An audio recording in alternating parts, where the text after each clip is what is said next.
Hola a todos. En el siguiente video hablaremos sobre los regímenes y organizaciones internacionales, aplicado en el caso de la crisis ruso-ucraniana.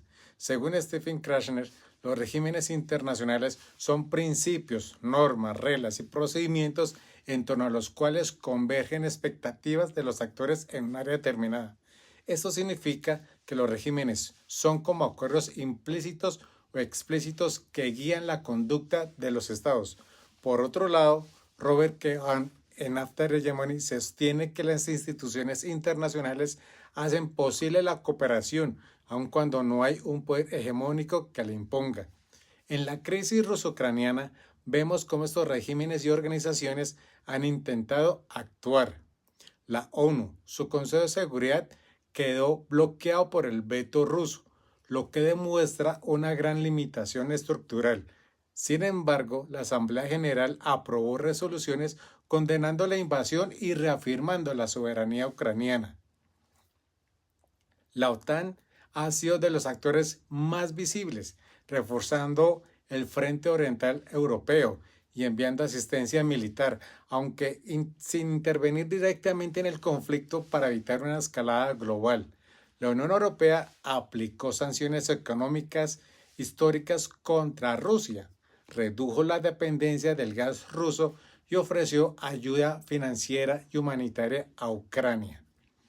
Además, actores como Estados Unidos han liderado la ayuda militar, mientras que China y Turquía han jugado roles ambiguos o de mediación en este conflicto. ¿Qué nos muestra esto? Que los regímenes internacionales, como el respeto a la soberanía, a la no agresión, existen en el plano normativo, pero su efectividad depende de las acciones de las organizaciones internacionales. Siguiendo a Keohane, las instituciones son clave para reducir la incertidumbre y coordinar acciones, pero en el caso ruso-ucraniano se evidencia que cuando una gran potencia desafía las normas, el sistema enfrenta límites enormes. En conclusión, los regímenes y organizaciones internacionales siguen siendo esenciales en el sistema internacional, pero su eficacia real depende tanto de la voluntad de los estados como de las reformas que fortalezcan su legitimidad y capacidad de acción.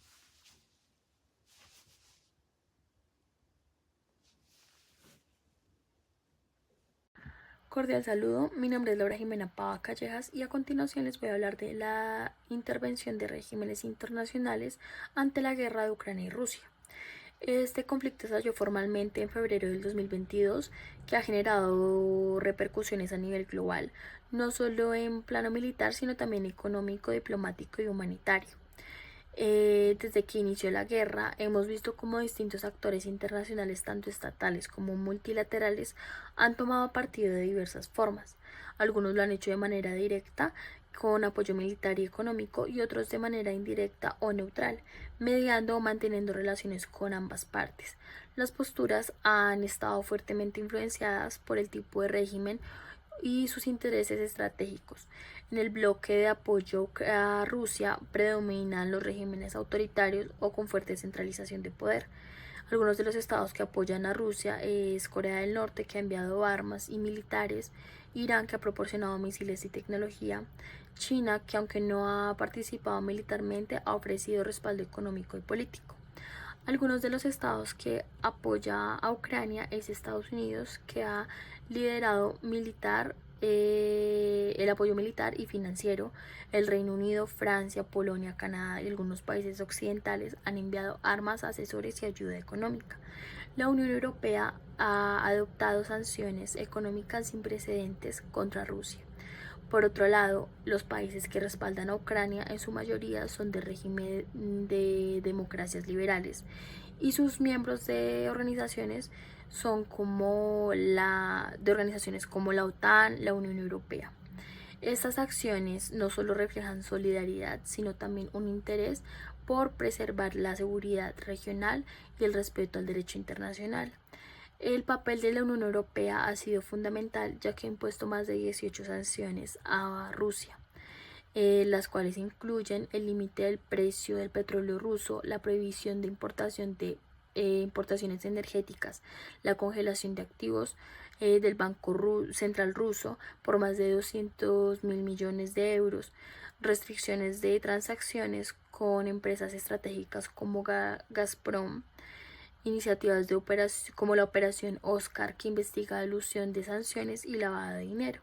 Además, en el año 2024 se permitieron que los beneficios generados por los activos congelados se destinaran para reconstruir el sistema de defensa ucraniano. La Unión Europea también está tomando medidas para reducir su dependencia energética ante Rusia antes de que termine esta década. El papel de la ONU, la Organización de las Naciones Unidas, por su parte, ha condenado la invasión rusa, señalando que viola el artículo 24 de la Carta de la ONU, que prohíbe el uso de fuerza contra la integridad territorial de otro Estado. La Asamblea General ha pedido el cese a las hostilidades, la retirada de tropas rusas y el respeto al derecho internacional humanitario. Sin embargo, la ONU no ha podido imponer sanciones directas debido a que Rusia es miembro permanente del Consejo de Seguridad y tiene poder de veto. Esto ha limitado la capacidad de acción del organismo, dejando la respuesta en manos de la Unión Europea o de Estados Unidos.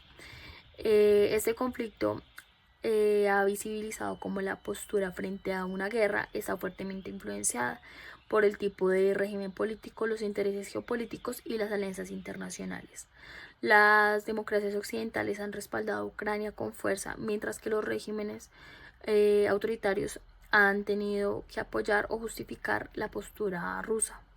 Además, el papel de las organizaciones multilaterales como la Unión Europea o la ONU muestran las limitaciones y posibilidades de la cooperación internacional en contextos de conflicto. Muchas gracias por su atención, espero tengan un buen día. Mi nombre es William y en este momento vamos a hablar sobre el análisis de las organizaciones internacionales, en este caso de la OTAN y la Unión Europea, en específico el caso entre la guerra Rusia y Ucrania. La OTAN, su papel más importante es mantener la seguridad de los estados por medio de la contención de la guerra en los territorios aliados como garante de la defensa colectiva, por medio del sostén militar y político, como es el caso de Ucrania, y que también utiliza estrategias de multas y costos de agresión, como el caso de Rusia, ante la disuasión también. Un ejemplo es la cumbre de Madrid de 2022 que redefinió el concepto estratégico de Rusia como amenaza sobre la zona euroatlántica, que aunque Rusia se mantiene con la disuasión nuclear, por lo que demuestra a la OTAN como garante de esta seguridad dura frente a Europa.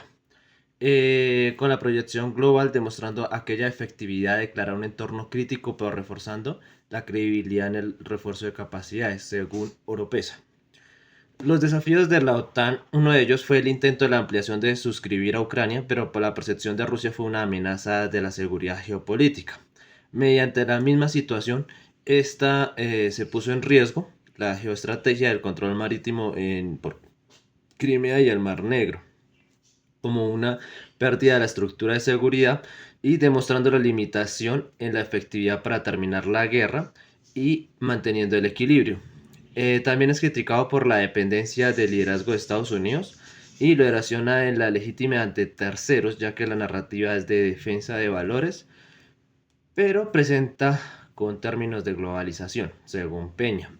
La efectividad de OTAN es por medio de las alianzas, refuerza la disuasión oriental en la que adopta una postura estratégica. Esto permite la coordinación militar, aunque pueda presentar fatiga política por la dependencia de la unidad aliada por los cambios políticos entre los miembros.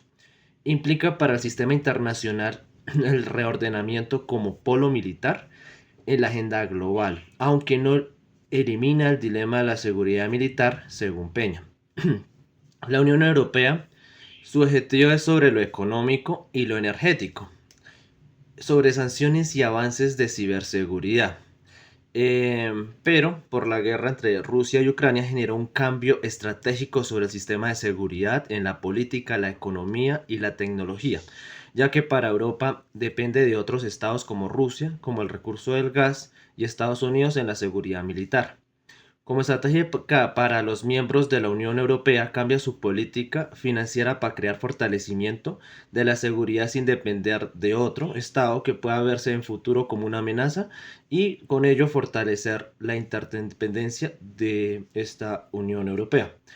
Según Javi Lleva, los desafíos de la Unión Europea son los siguientes, como las posiciones asimétricas ante la opinión política, energética, la de seguridad y la geografía, pero persisten temas como la migración, los alineamientos de la OTAN para reconfigurar los costos de cadena de suministros económicos y tecnológicos para fortalecer los sectores críticos y sostener apoyo financiero como fue a Ucrania ante la guerra con Rusia. También hay desafíos de efectividad de sanciones a Rusia, ya que pues esto se limitó en la estrategia de la conducta de Rusia y pues esto generó efectos colaterales y pues Rusia vio como unas opciones de vía de evasión, vías de evasión como los marcados en el sur global, según Piñeros y Rayarán.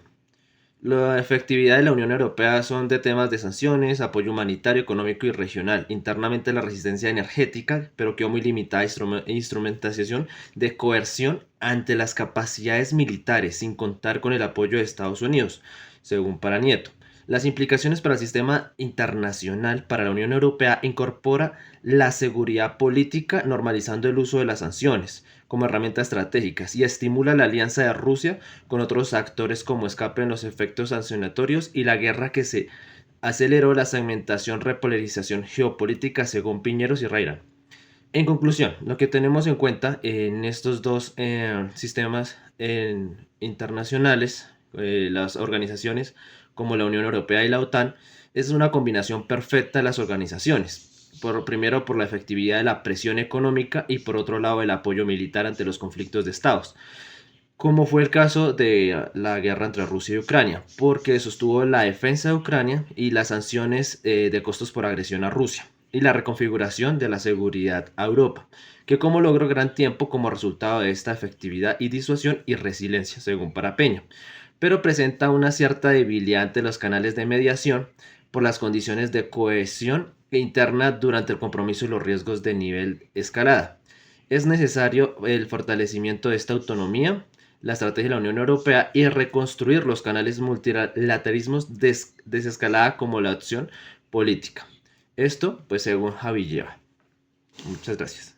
Hola, mi nombre es Emilia Estela Liz Alexandra Camacho Gutiérrez y como hemos visto en las partes anteriores, podemos afirmar que los regímenes internacionales son quienes representan lo que serían las normas y principios que orientan las actitudes o las acciones de los estados, mientras que las organizaciones internacionales son quienes actúan como escenarios institucionales para que se pueda dar esta cooperación.